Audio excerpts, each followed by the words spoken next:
Okay, it's going to be a review of WWE Bad Blood 2003. This is the first ever brand-only pay-per-view, the Raw brand, to be exact. So they drop King of the Ring, and they, go to a big four with Royal Rumble, WrestleMania, SummerSlam, and Survivor Series. And, the rest of the pay-per-views would be either Raw or SmackDown only, which, I thought was a good change of pace at first. They had enough talent to be able to do it. And it really paid dividends, especially when you get the vengeance with the SmackDown brand. But eventually, I think around Great American Bash 2004, I felt like they were really starting to suffer. But yeah, we're going all the way back to June 15th, 2003. Austin and Bischoff present Bad Blood. This is from Houston, Texas, Booker T's hometown. The Compact Center, they do a $500,000 gate with only 10,000 in attendance. The pay-per-view buy rate is massively successful, in my opinion. This is one of the more impressive buy rates that the company's ever done. 385,000. When people see that number, you think of Mick Foley.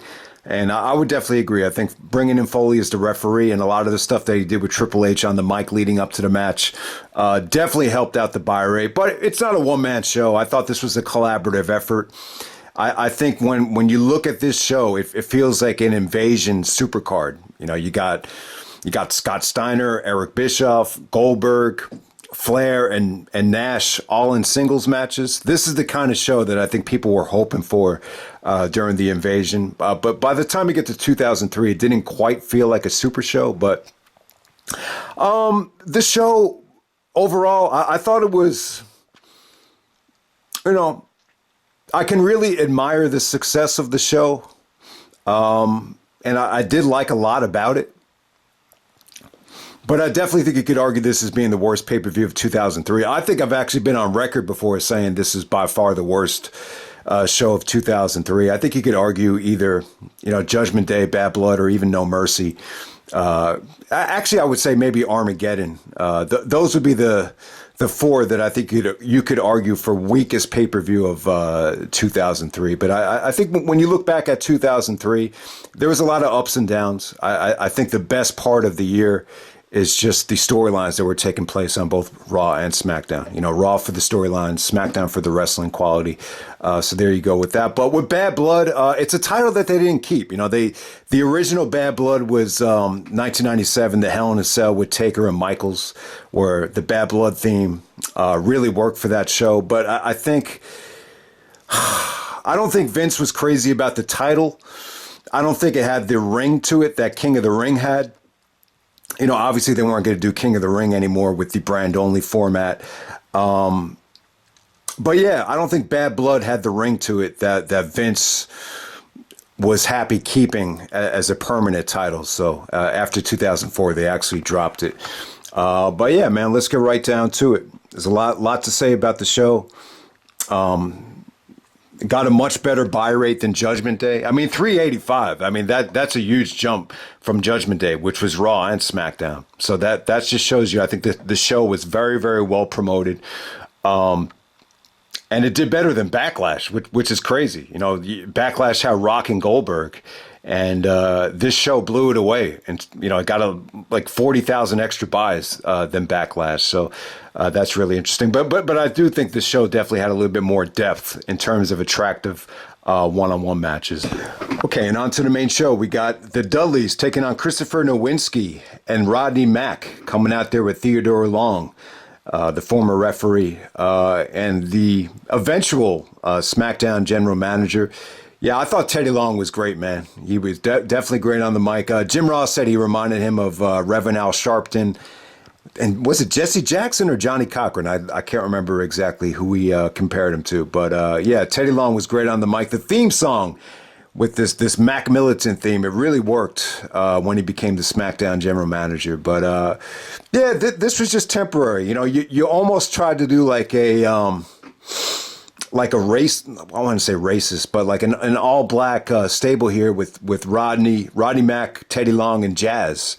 They showed a promo with Christopher Nowinski telling Devon to stop taking orders from Bubba. He's like, why are you taking orders from a white guy to constantly get the tables? And you can see Jazz and Teddy just kind of, trying to manipulate Devon into joining the stable. So they teased the split of the Dudleys here. So they definitely didn't do it. The Dudleys were a little bit stale here. But overall, I thought the match was pretty good, though. Like, I didn't think it was awful. I thought it was unique. I thought it was something different. I get why people thought this was an awkward opener here. I think Nowinski, the Harvard graduate joining forces with, Rodney Mack, it was kind of a weird fit. But I don't know. I thought the fans were into the Dudleys. Nowinski actually takes off his mask from the concussion. You remember at the Royal Rumble, it was Edge and Rey Mysterio that just did a double leg drop, and it really messed up Nowinski bad. So he took off the concussion mask, and I think he hit Bubba with it to get the victory behind the referee's back. It wasn't the worst thing in the world. I thought it didn't overstay its welcome, but I think when you look back on it, Christopher Nowinski could have had a much more successful career in the WWE. Some people would argue that it just wasn't a good fit for him, but his crowning achievement, it's the best thing to ever happen to Chris Benoit's legacy.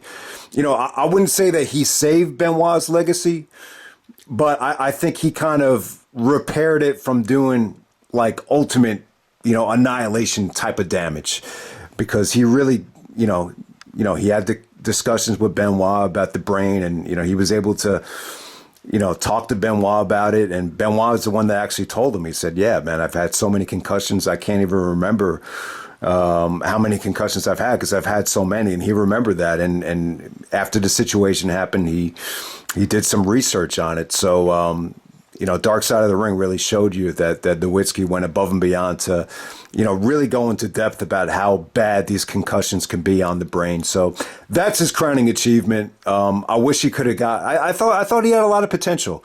Probably more potential than anybody in that Tough Enough class when he finished to the finals with Maven and Josh Matthews. All right, next up we have Scott Steiner taking on Test. And the winner gets the managerial services of Stacy Keibler here.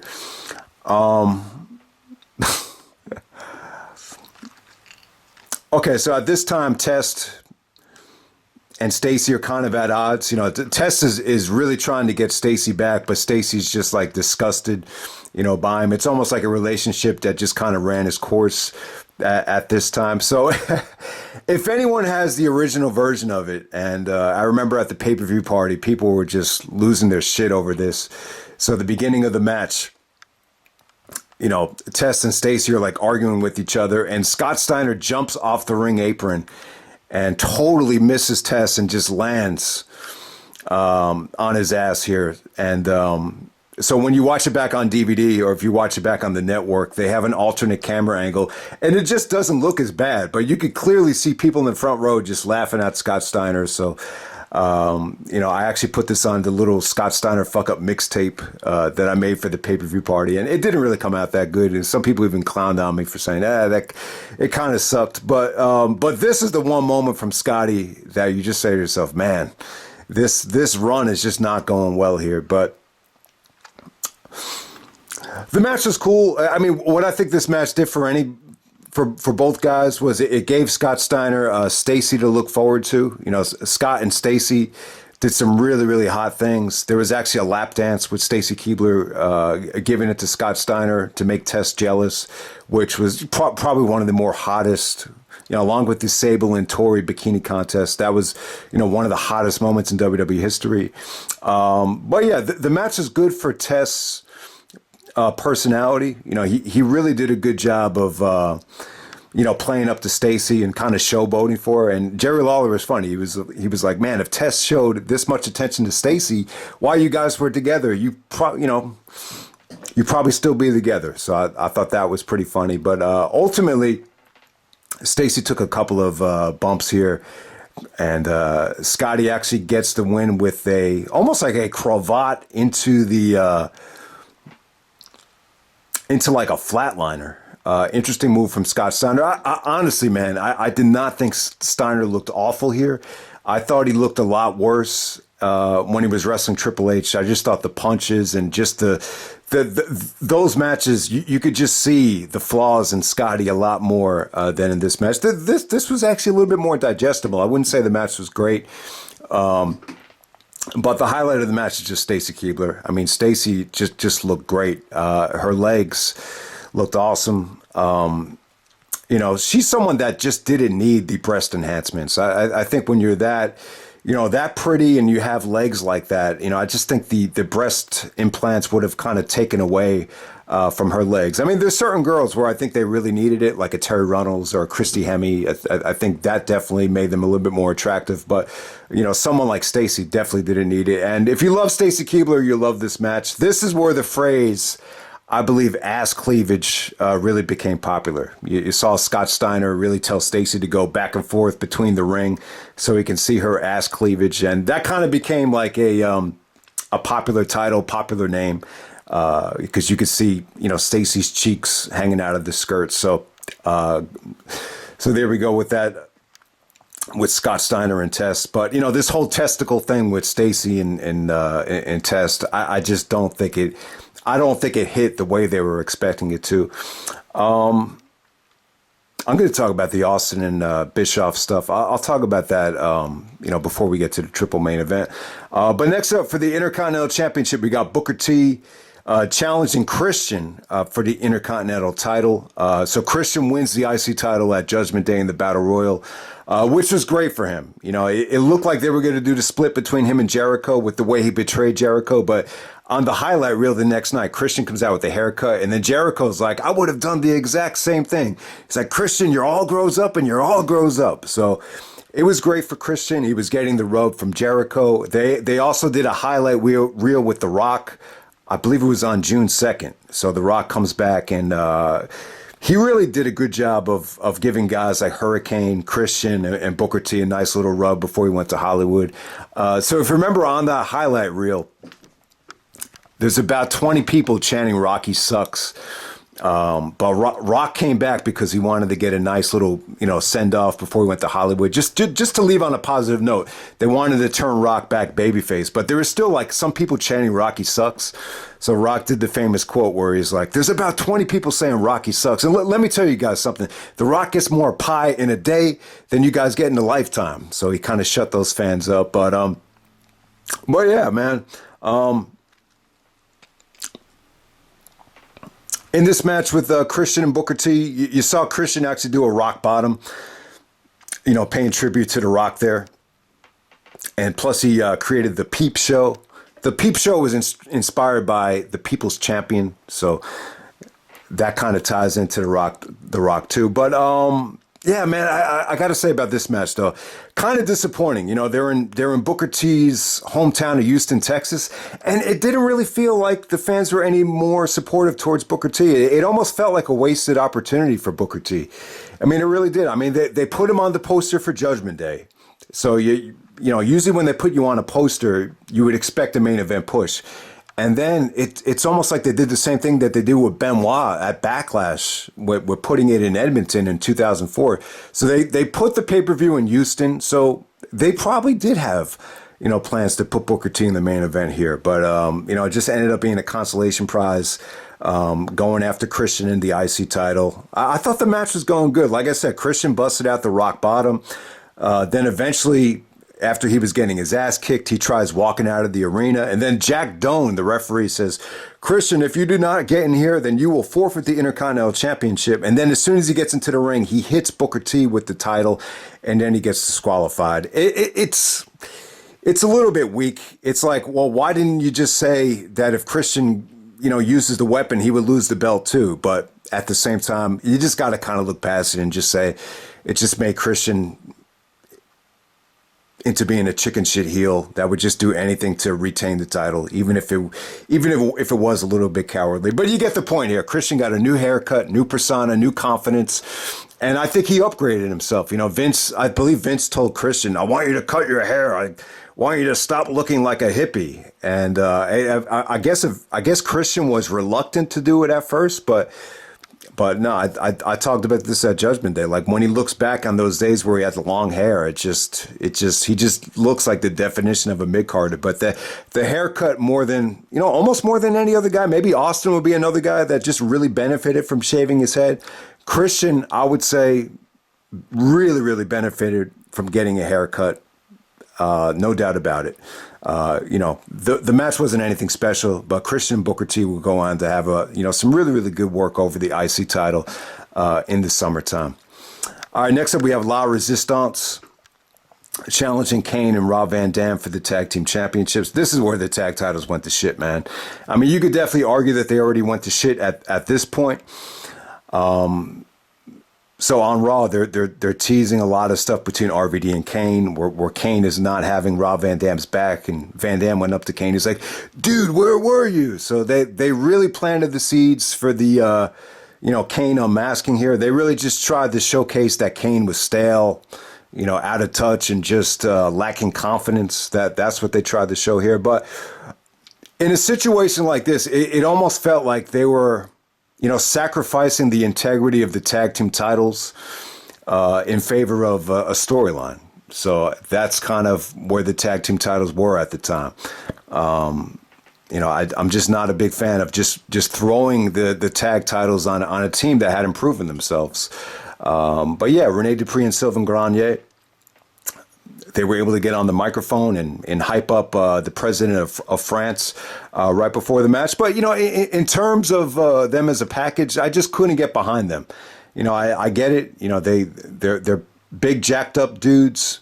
They clearly were not clean. And you could do a lot of,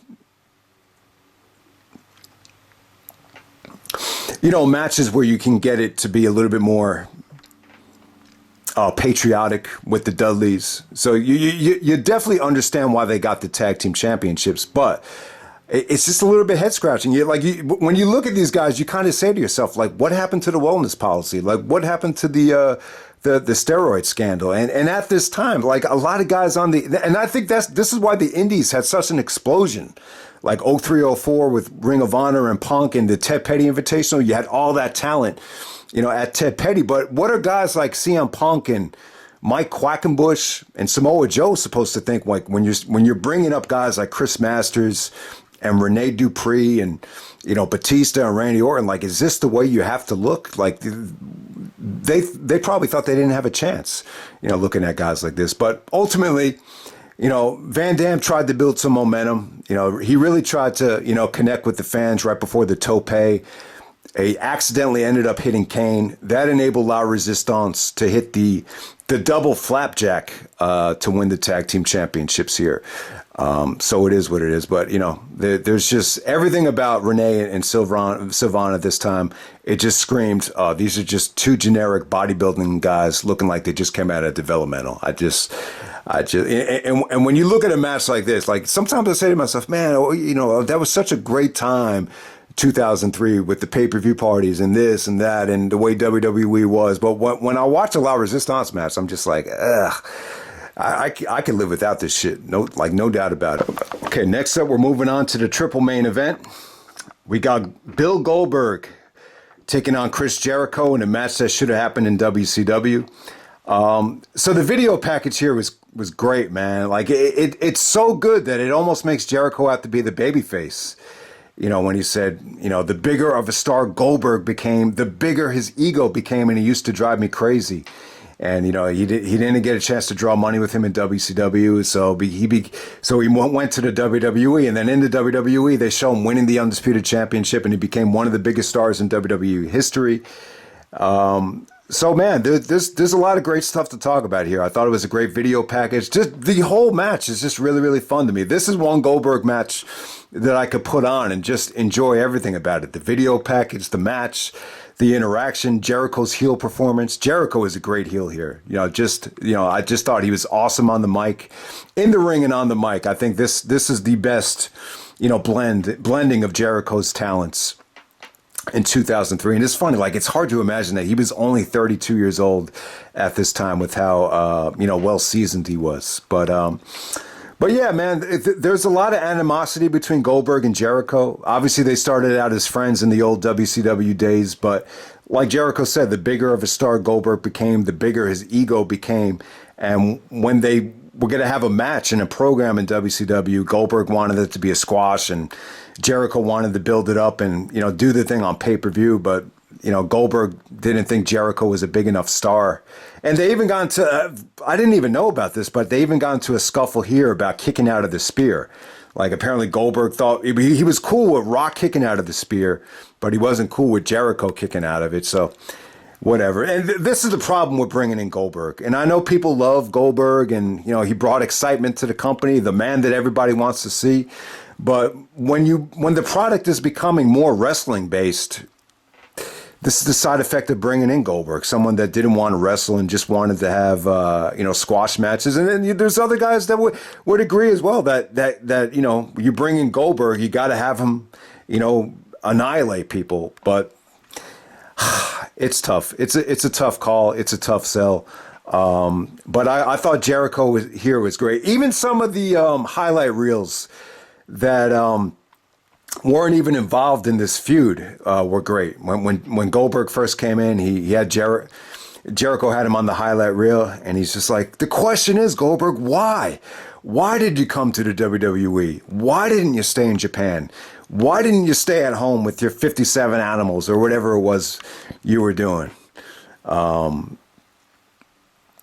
you saw a lot of great interaction there, you know, between both guys. And Jericho even said that, you know, nobody wants you here, Goldberg, especially me. And you almost believed it. Like you really, really did believe it. And they did a great storyline here. I thought the creative here was good, with Lance Storm trying to run over Goldberg, and then Goldberg reacting by saying, "Hey, hey." It's funny. So every time my friend Sal tries to piss in the woods, because there's one place we play, there's no bathroom there, so he's always trying to piss in the woods without anyone seeing him. I'll just try to clown on him, and I'll do the Goldberg where I'll just yell out to him, "Hey, hey," like I'm a cop trying to stop him from pissing. But yeah, that's pretty funny. And Jericho did some crazy stuff here. He poured yellow paint on Goldberg's brand new car, and he sprayed paint at him. He actually got Goldberg to spear Charles Robinson, the referee. So they did a lot of really, really good stuff here.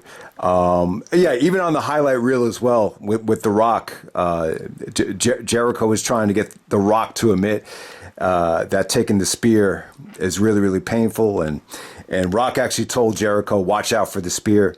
And Jericho's like, I'm not going to get speared, Rocky. I'm not going to get speared. So really, really good interaction there. Just thought this whole thing was set up beautifully.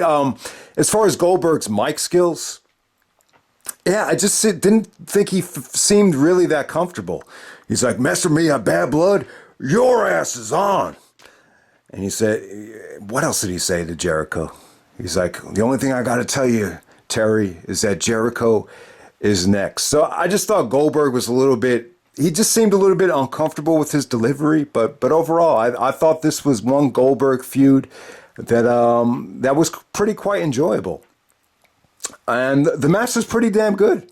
You know, it started off a little bit rough with Goldberg trying to do the MMA and the grappling stuff, which I just didn't think really worked. But, you know, the tide really turned after Goldberg tried to spear Jericho through the barricade, and he was selling the shoulder. That gave Jericho an out. That gave him, you know, something to focus on. And I thought they worked a really, really good match. You know, Jericho did the lion salt. Goldberg reluctantly kicks out, and then he actually catches Jericho on the second lion salt. I thought that was really, really, really sweet.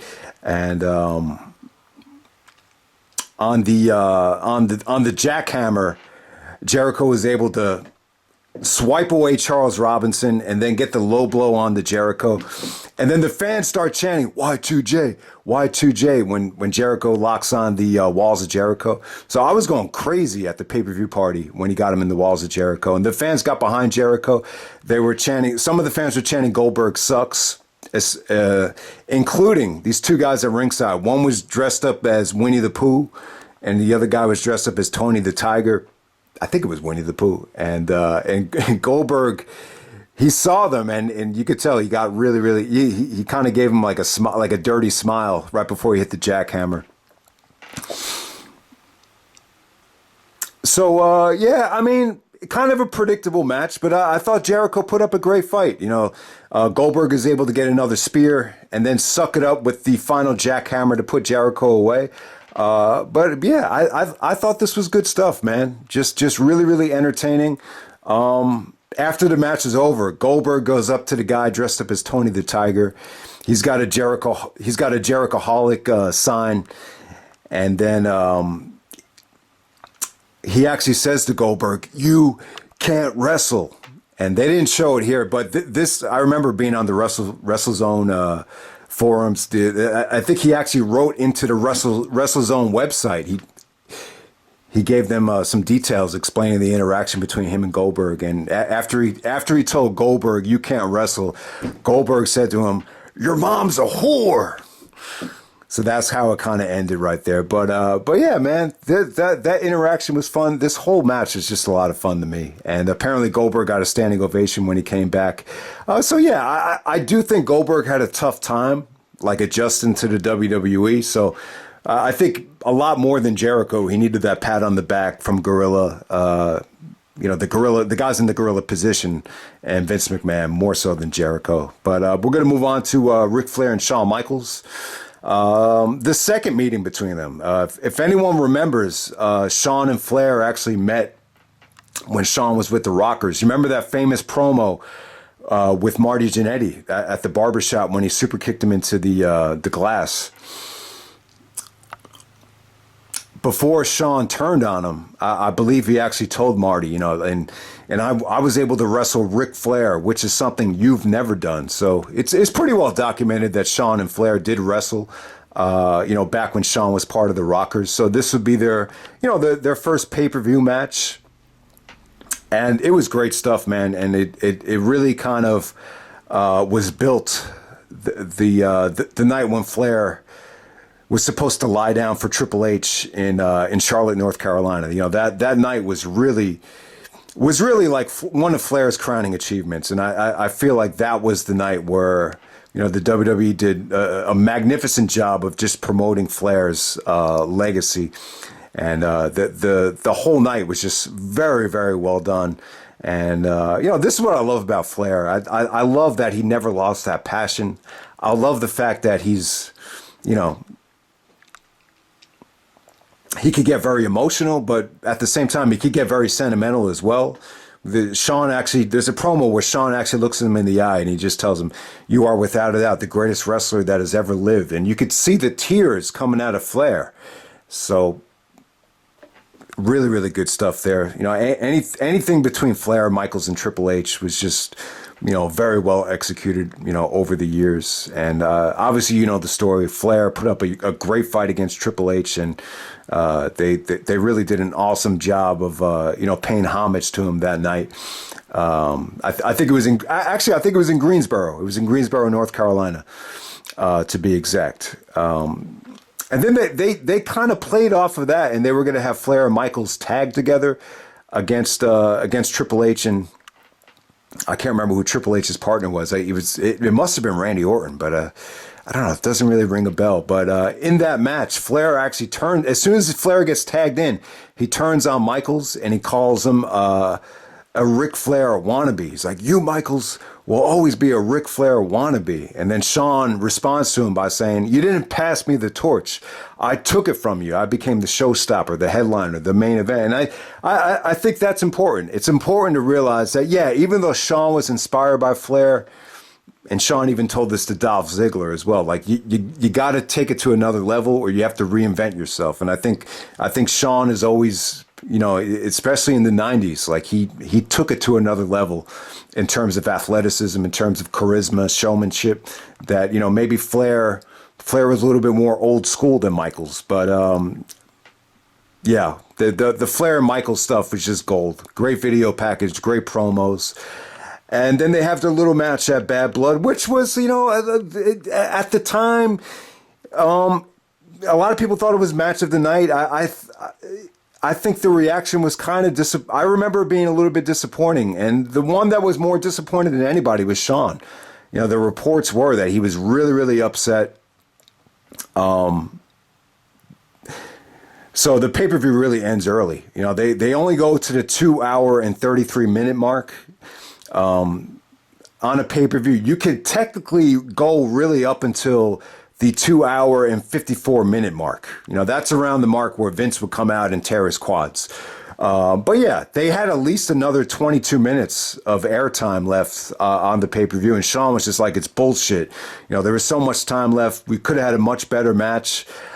But I don't know. I mean, did you really want to see Flair at this point wrestle another 15 minutes? At WrestleMania 24, they were able to get the job done and have the match that Shawn wanted. But I don't know. I kind of thought they went the amount of time. I think had this match went any longer, I think it would have dragged a little bit. Flair looked a little bit closer to 70 than he did to 50 here. He just looked like he was definitely aging. But, you know, that kind of tied into the story, that Shawn Michaels was the young buck and, you know, Flair was the guy that Shawn wanted to emulate. So I thought it was good. There was some clowning around before the match where Shawn is actually mocking Flair with the strut. But overall, I thought it was good. Some of the highlights are just the super kick into the figure four, and then Shawn transitions the figure four into a small package. I thought that was really good. I thought the table bump was kind of random, though. Like Flair brings out the table, and Shawn does the SummerSlam 2002 splash through the table. It almost got you thinking, like, maybe Shawn wasn't confident he could have a great match with Flair. It's like, I thought we were, like, past, you know, Shawn Michaels needing the gimmicks and the tables to have a great match at this point. But what it did was it really set up the Randy Orton, you know, evolution stuff, you know, quite nicely. So Randy kind of runs into Shawn's super kick, which did not look good. It just looked really, really, really weird. And, you know, when you get to the actual match, there's a really goofy looking low blow where I think it's Flair. He accidentally low blows Earl Hebner by accident. And he actually low blows Shawn Michaels at the same time. And Earl just really oversells it. It's just hard to believe that, you know, he would be playing with his balls for, you know, 2 to 3 minutes to gain consciousness after that low blow. So that was a little bit weird. But, you know, the closing stretch is really good. You know, Shawn's able to do a lariat, and then he does a nip up. And JR has a beautiful soundbite. He says, "Does he still got it? You're damn right he does." One of my favorite lines ever from Jim Ross. Really puts over that, you know, Shawn is back and looks better than ever. Shawn actually hits the super kick. And then Randy Orton comes out of nowhere with a nasty looking, you know, unprotected chair shot to Shawn. This is one of the worst chair shots I think Shawn Michaels had ever taken. But, you know, Flair gets the victory. But what it really did was it kind of set up Randy Orton as a player. You know, Orton would go from someone that was, you know, this clown that was always getting injured to, you know, being this young, cocky, arrogant prick with perfect abs that was going to go toe-to-toe with Mick Foley in a verbal sparring session the very next night on Raw. So that's what it did there. I could see why Michaels was a little bit disappointed in the length. I mean, they could have went longer, but at the same time, you're asking a 53-year-old who looks 63 to wrestle a half hour. And I'm sure Flair probably could have wrestled the whole hour here if he really wanted to. But I don't know. Did you really need to see Rick and Shawn in a 30-minute match here? I just don't know. And people are always bitch about how, you know, Shawn and RVD were too similar. But here, I thought Shawn and Flair, that they were pretty similar in, you know, the kind of style that they wrestle as well. But, you know, most people would agree that the Flair and Shawn combination worked a lot better when you get to WrestleMania. But hey, you know, for as mad as Shawn was here, most people actually thought this was by far the match of the night. Okay, next up we have the Redneck Triathlon of the almighty Stone Cold Steve Austin, who could do no wrong, going up against Eric Bischoff in a Redneck Triathlon. And I know the one guy in the YouTube wrestling community that you cannot say anything negative about is Stone Cold. But I gotta say, man, this might have ended up being the worst thing Austin was ever involved in, at least in the WWE. I just thought it was, I'll say this, I thought it had its moments. I think you could definitely argue that the chemistry between Austin and Bischoff, you could just tell like they enjoyed being around each other, and You know, it was almost friendly, and it's almost like Austin let Bischoff off the hook. I mean, this is the guy that fired fired the biggest star ever, and I think Bischoff, he's always gonna, be criticized for that. He's never gonna live that down. The fact that he fired Austin over the phone, the way that he did. But at this time, you could see the two guys. They're actually rednecks that really enjoy being in each other's company. I think Bischoff has definitely.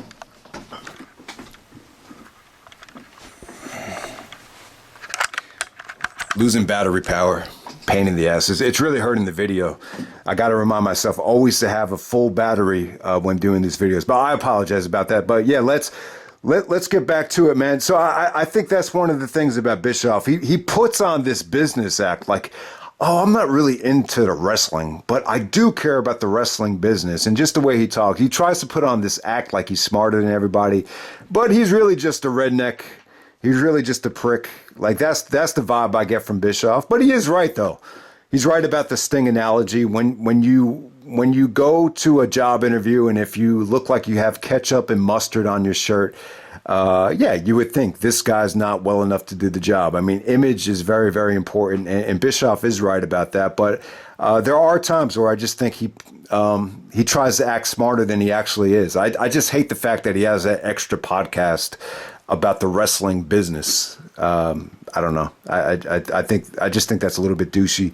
But yeah, this Austin and Bischoff Redneck Triathlon, I thought it kind of sucked, man. I thought it had its moments.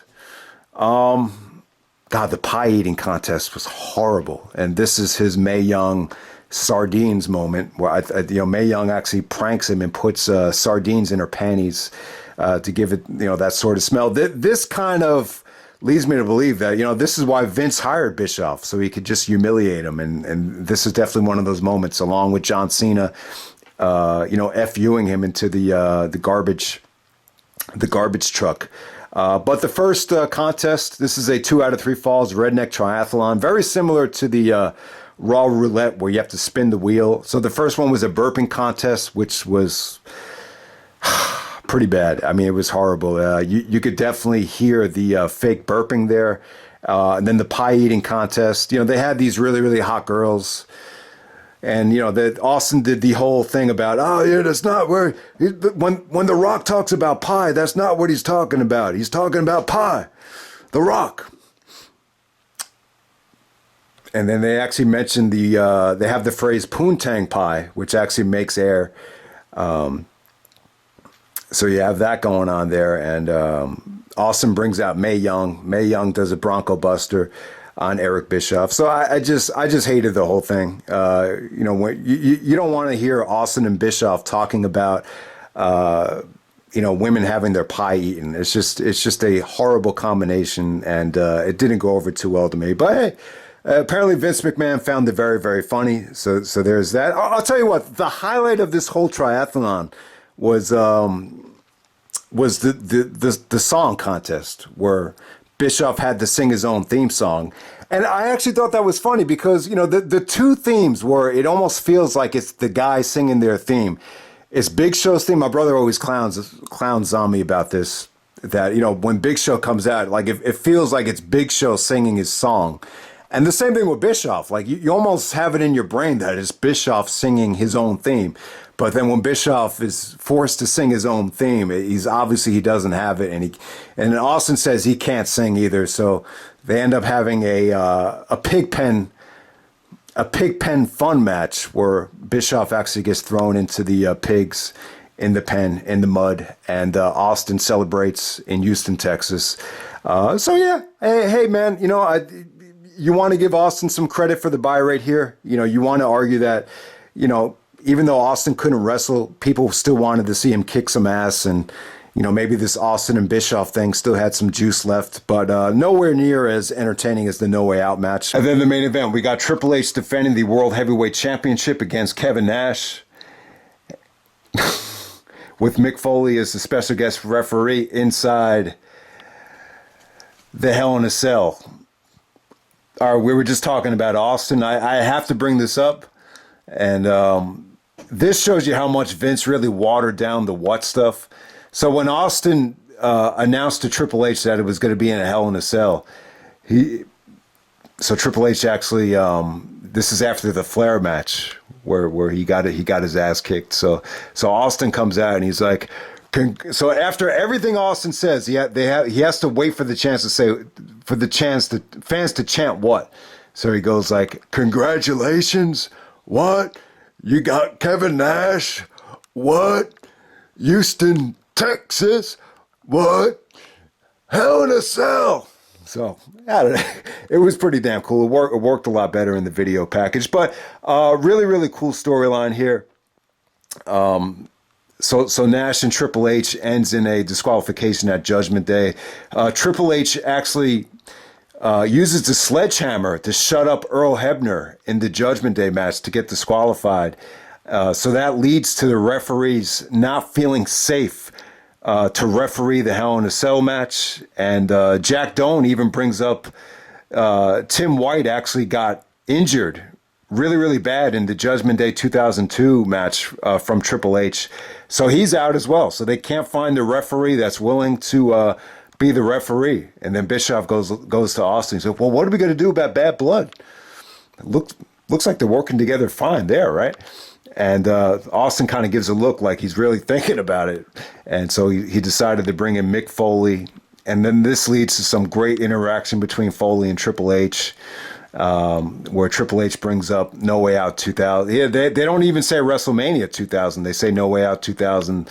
That's where I retired Mick Foley. And Foley's like, that's what you did do. What you did not do was steal my dignity. Then you got some really, really good interaction between Foley and Triple H. And they pick up right where they left off. They really do. I thought you had good heat there. And the video package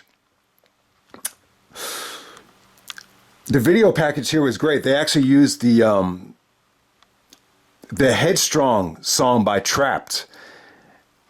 And they have a segment where Foley comes down to the ring and he decides to referee the Hell in a Cell. And this leads to a great brawl inside the cell to promote the pay-per-view. And it's almost like normally you wouldn't want to do this. You wouldn't want the theme song to be where usually you want the theme to help the babyface, not the referee. But in a situation like this where Nash isn't going to be there that long, it's just a temporary, it's almost like a part-time situation for Nash. You could definitely get away with it here, and it definitely kind of, it helped build the match. It helped build the buy rate. It really worked really, really well. So yeah, Triple H and Foley, they have a confrontation inside of the cell. The go-home segment was just really, really well done, and it just really just reminded everybody how valuable Foley was to the company on the mic, in the ring. Him and Triple H had great chemistry to be able to sell the pay-per-view. So you were able to sell multiple things. You could sell the fact that Nash was a threat to the belt with what they did in the go-home stuff, with Foley actually counting the 3 after the jackknife, kind of made everybody believe, this could potentially happen. And then it was great for Foley as well, man. Yeah, like I just think his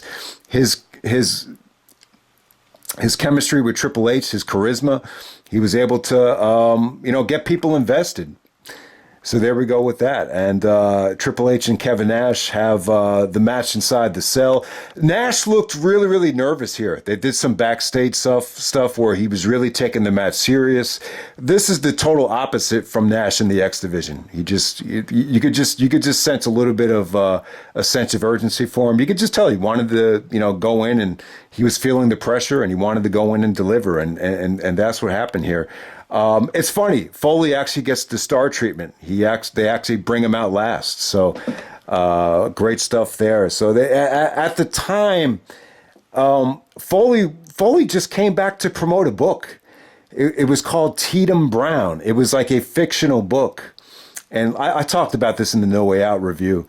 I talked about how my mother really loved Mick Foley. Like, that was the one wrestler she really liked. She read his book. So I'm thinking, all right, cool. Like, her birthday was in August. I think the book came out at the end of June. So I figured, all right, I'll just get her this Mick Foley book as a birthday present. That did not go over well. The problem is the Tatum Brown book. It's a fictional story. It's got nothing to do with Mick Foley's life. So yeah, chalk it up right there. That was a bad birthday gift. So I just thought that would be an interesting side note. But you know, Foley said that once he got back into the swing of things, like he felt like, man, all right, they're using me as a guest referee. I really want to deliver here. And then this is where my brother gave the famous for me, but you know, during the pay-per-view party, he was just like, man, when Foley took the bump into the cell, he was like, man, they really needed the cell and Foley just to have a good match. And that's what it was, man. It was a good match. But I thought both Triple H and Nash brought their A game. I thought this was good stuff. Out of the 6 matches that Nash, Steiner, and Goldberg had, you know, these one-on-one matches with Triple H against the WCW guys that were very negatively received, this is by far the best one. I really thought it was really well laid out. I thought Triple H was great here. You know, he bumped for Nash very, very well. He looked in good shape and it was just very violent, very bloody. I thought Nash brought his A game. There was some cockiness from Nash where he does that thing into the corner where he's trying to size up Triple H. He kind of does the square thing, and then Jerry Lawler's like, don't get too confident, Kevin Nash. You know, you're in there with the guy that ends careers, that cripples lives.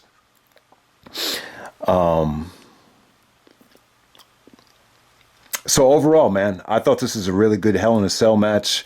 You know, Nash is dominating at first. Triple H kind of turns the tide by going into a toolbox. He actually takes out a hammer from the toolbox and starts going to work on Kevin Nash's quad. And, you know, they actually had a street fight at Insurrection the week before this. So they definitely felt comfortable. It almost felt like they really, you know, knew what they wanted to do. And, you know, I think the Insurrection match kind of, you know, was good practice and preparation for this match. And they did some innovative stuff with the barbed wire. You know, Triple H actually, you know, took a slingshot into the 2x4 with barbed wire on it. You know, Foley's out there, so that only made sense. But overall, the story was that Triple H couldn't trust Foley. So after a chair shot to Kevin, he gave one to Foley. And then there was another sequence where Foley actually, you know, takes a bump into the cell and gets all bloodied up. It was the biggest bump of the night. So it's crazy, you know. So Foley unintentionally, you know, just made the match a little bit more memorable. But yeah, man, you had some good back and forth. The jackknife near fall was great. You know, Triple H barely kicked out. You had the deja vu with the go home show from Raw, where you know, Foley actually, you know, almost makes the 3 count. Eventually, Triple H takes out the sledgehammer, which is symbolic because that's how the feud kind of started at Backlash. That's how the feud kind of grew to the next level. And then Triple H puts him away with the pedigree, which was kind of like an anticlimactic finish. But at the time, I mean, the match feels a lot more predictable now than it did back then. I think back then you could kind of, you know, you saw what happened with Shawn at the Elimination Chamber. I think you might have had the thought of Triple H might drop the belt to his friend and then potentially get it back. But that did not happen at all. But yeah, it was a good match for Triple H. It really kind of showed you how far he came, you know, with the stuff that he did with Foley just being you know, he wanted Foley to go back to being an ordinary guy that wasn't wrestling anymore. So you had that whole storyline going on, which, you know, really was a nice swerve where Foley said he was going to go back to being that guy the day after Bad Blood. But at the same time, I think it was great for Triple H because when Triple H came into the company, you know, Nash was the top guy. Diesel was the man. And, you know, this is totally the opposite. This is Nash really going through some hard times with, you know, being labeled as injury prone, coming back from the exact same injury that Triple H went through and being thrown into this Hell in a Cell fire where there's a lot of pressure, you know, to generate that buy rate, to generate, you know, a good match with all the pressure being on him. And, yeah. And Triple H got the job done. So it was what it was. I don't think a lot of people are going to look back at this feud with Kevin Nash and say that it's great, but it was pretty damn memorable. And, you know, one of the funniest things, I remember the Jimmy Kimmel stuff. So Triple H was actually on Jimmy Kimmel. There's like this little 4-year-old kid that actually, tells Triple H, I don't like you, Triple H. Kevin Nash is going to beat you at Hell in a Cell. And he actually punches Triple H. So, and then I think Triple H says something, well, eventually I'm going to have a kid and one day he's going to kick your ass when you get older. I do remember that. So this was promoted very, very well. I just think it's amazing to me that it did that much better than Backlash and Judgment Day, which were, dual brand pay-per-views. But I'll just end it right there. That's Bad Blood 2003, arguably the worst pay-per-view of the year. But as you can tell, man, there's some really, really good feuds here, a great video package. And it really does kind of feel like a WWE versus WCW dream show, even though in 2003, it didn't exactly feel that way. But I'll end it right there. I hope you guys enjoyed the review, and I'm out. All right.